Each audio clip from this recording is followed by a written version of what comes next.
Welcome to the ultimate Downhole 13 attack strategies for 2025. We'll dive into the top 10 most effective strategies based on two key factors: how strong they are and how easy they are to execute. We'll showcase the best hero combinations and equipment setups. And that's not all. In the end, we will reveal which hero equipment combinations were mostly used. Starting off strong, the Hybrid. One of the most strongest at Downhole 13, so it made it to the list.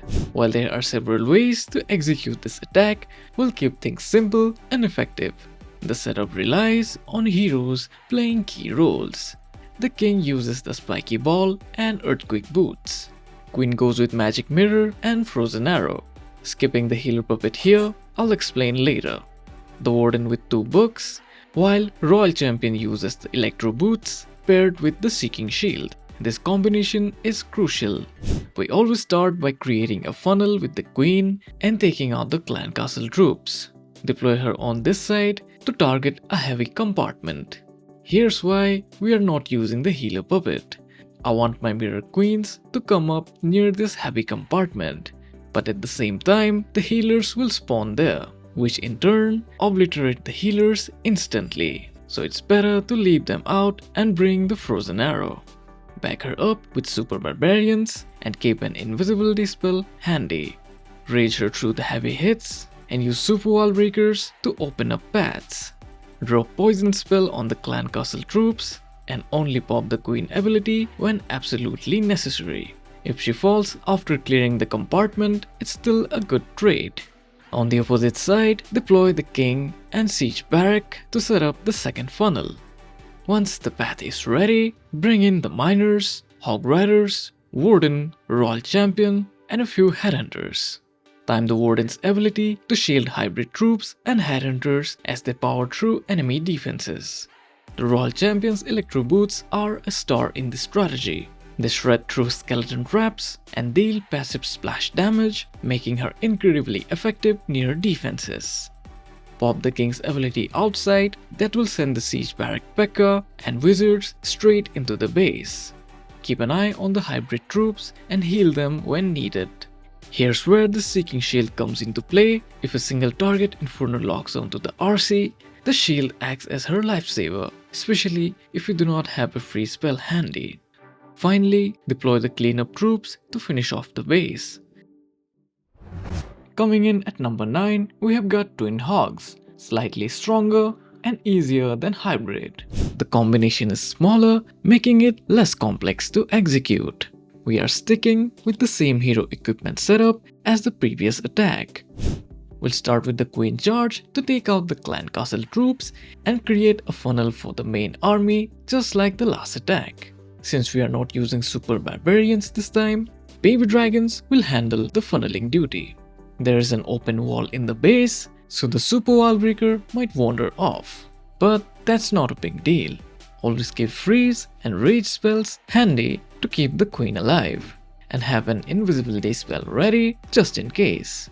Poison the clan castle troops, and then let the Queen work her magic. Now you'll have to wait as the Queen secures the value she needs. Once the Queen does her job, it's time to unleash the Super Hog Riders. They don't need funneling, so deploy them right away. Pop the Warden's ability early to help your troops power through and take down the enemy heroes quickly. On the outside, deploy a few regular Hog Riders and the King to clear out point defenses, keeping the main pack of Super Hog Riders focused on the core of the base. Use freeze and heal spells as needed, especially in the core, where enemy heroes or scatter shots can cause trouble. The King's ability on the outside will also help clear defenses and keep the Hogs inside the base. Finally, if you have got balloons left, drop them on exposed cannons or other point defenses. Then let your cleanup troops finish the job. Twin Hogs might seem straightforward, but the right timing is necessary. Now at this point, I would really appreciate a like. It motivates me to keep going.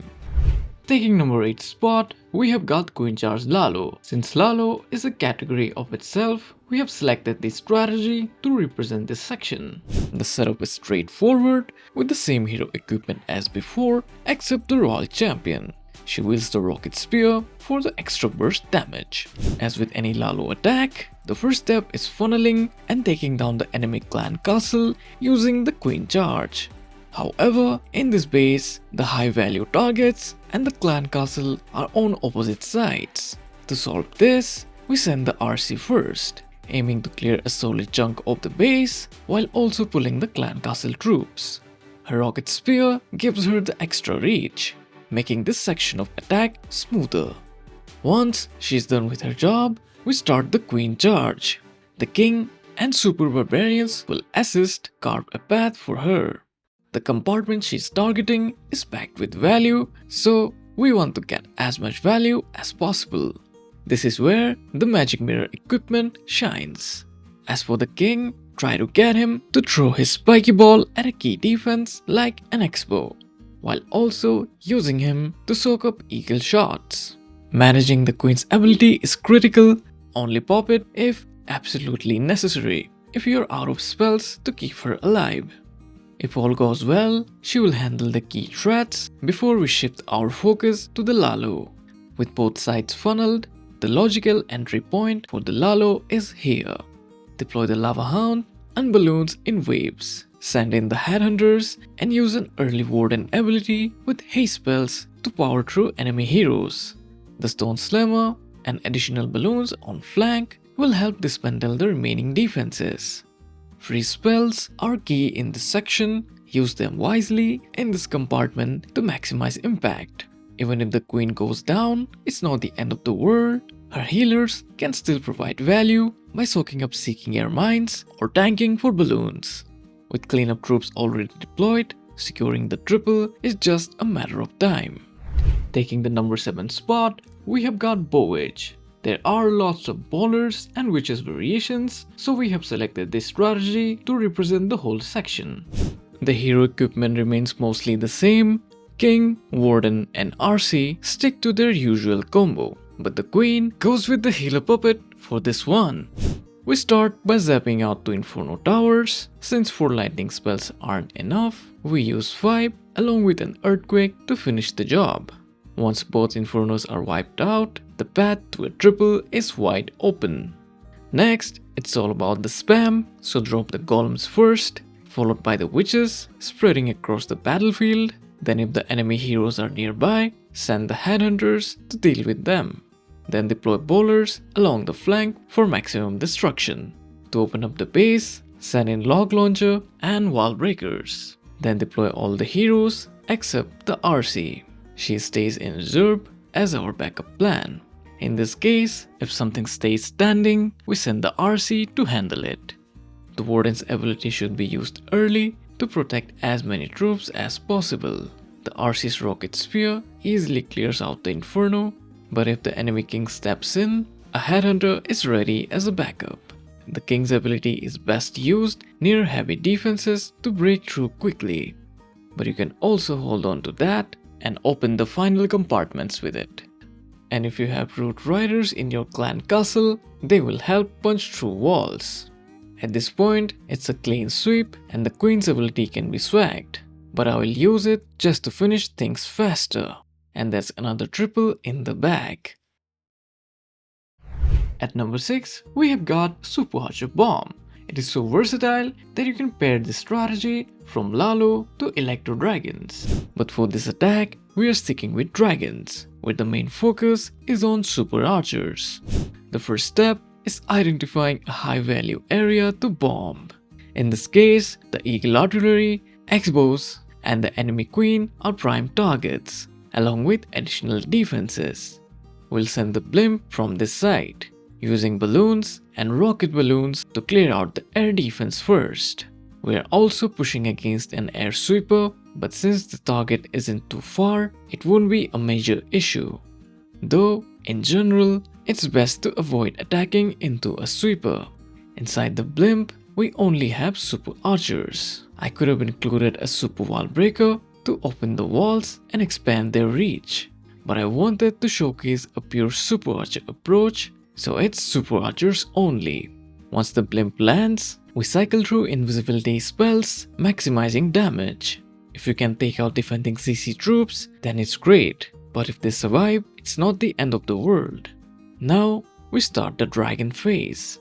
The king and queen create the funnel on one side, while a single dragon funnels the other. Once the path is set, we deploy the main force of dragons. The warden joins in, but the RC stays in reserve as she is either our backup or the closer of the attack. In this case, the king moves in the wrong direction, so we pop his ability early to extract as much value as possible. Normally, his ability helps open a path for the queen into a high value compartment. Alternatively, he could swap the king for the minion prince. The RC is deployed from a separate angle, taking down key defenses like the air defense or the Inferno Tower to smooth the dragon's path. The warden's ability is best timed near the town hall, or you can also use it near a group of scatter shots combined with air defense. I'm planning to swag the queen's ability here, but if needed, you can pop and generate extra queens with the magic mirror. Since this segment is focused on Super Archer Bomb, I haven't brought equipment that specifically support dragons like the giant arrow. Still, the strategy is more than enough to wipe out the base. At number 5, we have got Super Bowlers, one of the strongest, and it even competes with the top 3 in the list. The king, queen, and the RC use the same hero equipment as before, but this time, the warden comes equipped with the fireball. We start with the flame flinger, letting it chip away at defenses while setting up the funnel. Meanwhile, we use the warden walk to take out the enemy clan castle and establish the funnel on this side. Give the warden a few seconds to clear key structures and be ready with invisibility spells. Since my fireball is low level, I'll use 2 earthquake spells to weaken the clan castle area.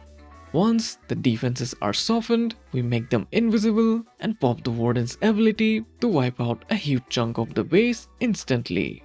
Now it's time to pull the warden with the ninja turtles, aka the Super Bowlers. The queen joins them while the king is deployed on the outside to maintain funnel. The RC stays in reserve as our closer again. The flame finger has done its job and now it's time to activate the king's ability. This will clear a lot of structures. With a jump spell, we ensure easy access to the back-end compartments, keeping the Super Bowlers moving efficiently.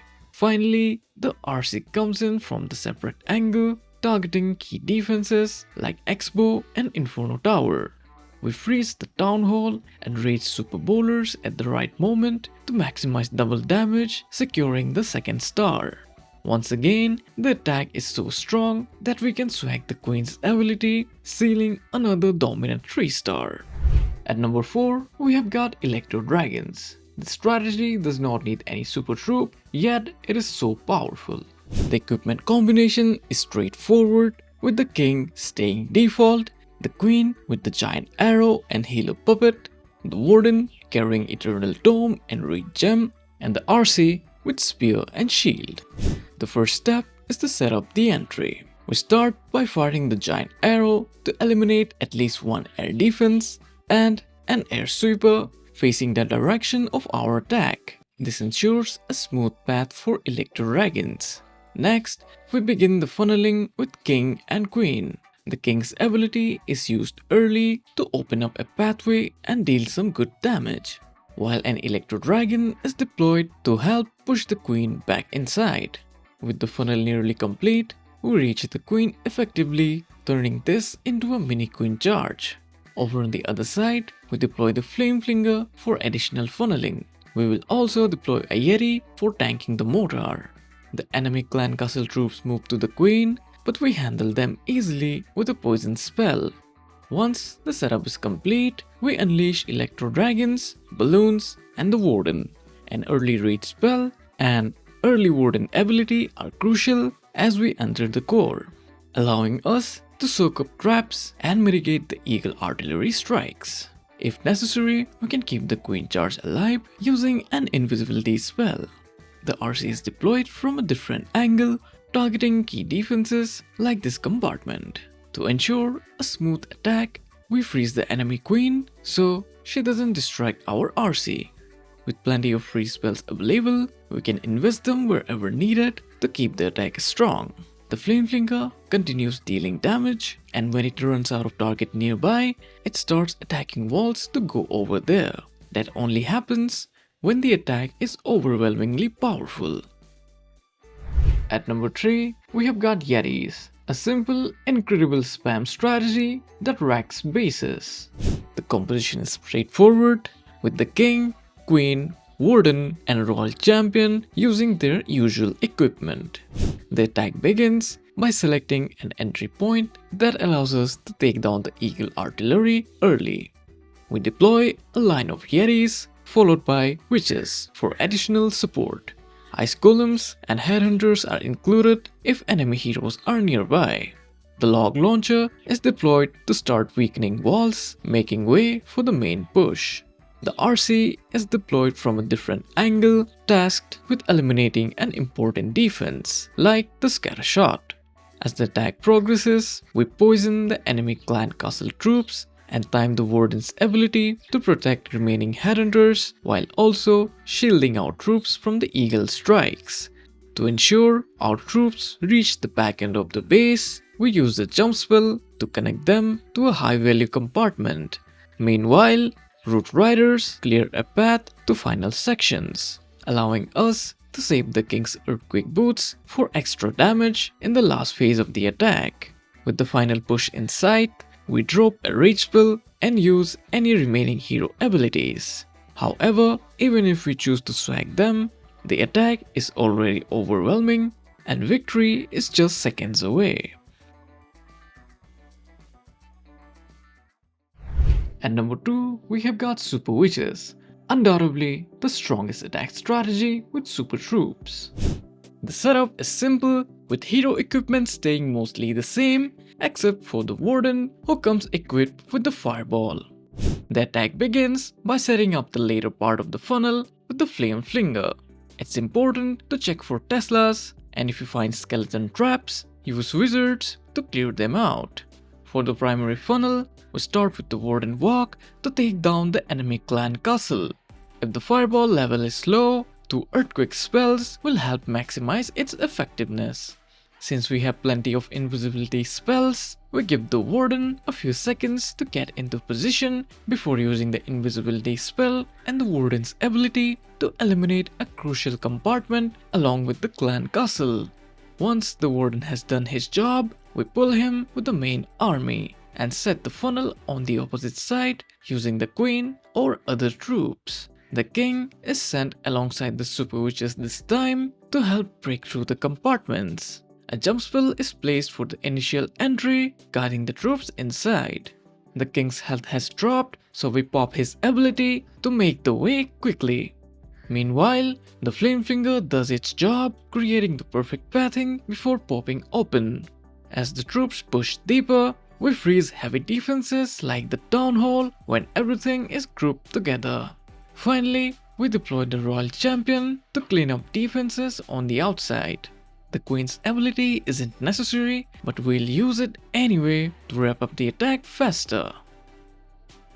At number 1, we have got Dragons, the strongest attack strategy at Town Hall 13. There are multiple ways to use this attack, but we are going with the Royal Champion walk. First, we take out 2 air defense using the Queen. She is not the main focus of this attack, so after securing some value, we'll let her go down. Next, we deploy the Royal Champion and prepare to use all the invisibility spells we have. The pathing can be tricky, and a few misplaced invisibility spells might happen, but the key is to guide her deeper into the base rather than letting her stray to the sides. By doing this, we eliminate a significant portion of the base, setting up a clean path for the dragons, which will push through as a group force. If you're interested in more dragon variations for Town Hall 13, I'll have them linked here. For now, I send the RC towards the Inferno Tower, picking up the Scattershot and Expo along the way. You should also be able to take down at least one enemy hero in the process. Once that phase is complete, it's time for the dragons. We deploy them from this side, supported by the warden and minion prince. The blimp is sent towards the town hall and protected by the warden's ability. We then aim the minion orb at a high damage defense like the scatter shot. As the blimp approaches the town hall, we open it up, drop a rage spell, and freeze the town hall if necessary. The super minions inside will secure the second star. We flank the remaining heavy compartments with damaged troops and spells, ensuring a smooth cleanup. We deploy additional troops to cut pathing for the main force. In this case, I've used dragons because I wanted to showcase this strategy from a pure Hydra standpoint, but you can bring any cleanup troop that fits. With that, the base is completely destroyed, and now we can look back at the equipment used the most across all 10 strategies. Now let's take a look at the equipment lineup. The Barbarian King was used 9 times out of 10 attacks, giving him an equipment slot of 18. Meanwhile, Archer Queen, Grand Warden, and the RC were featured in every single attack, giving them 20 slots each. Lastly, the Minion Prince only appeared in one strategy, meaning he had just 2 equipment slots used. 2 pieces of King's equipment were present in every attack, Earthquake Boots and Spiky Ball. This makes upgrading them a solid investment. For the Archer Queen, her most used equipment was Magic Mirror, making it her primary choice. Healer Puppet was also widely used, appearing in 7 attacks, while other options were less frequent. The Royal Champion heavily relied on the Shaking Shield, which was featured 9 out of 10 attacks. Rocket Spear wasn't far behind, showing these 2 are essential for maximizing her effectiveness at Town Hall 13. The Grand Warden's most common combination paired with the Healing Tome, providing that this classic setup is still one of the most effective choices. This breakdown shows that while meta-shifting equipment like Fireball has its place, the classic choices remain the most reliable for most attack strategies. If you want to know more about the equipment and different combinations that you should be using, then check out this video. Thanks to all who suggested this video idea, and I'll talk to you about more ideas in the community tab. See you next time with another idea. Bye.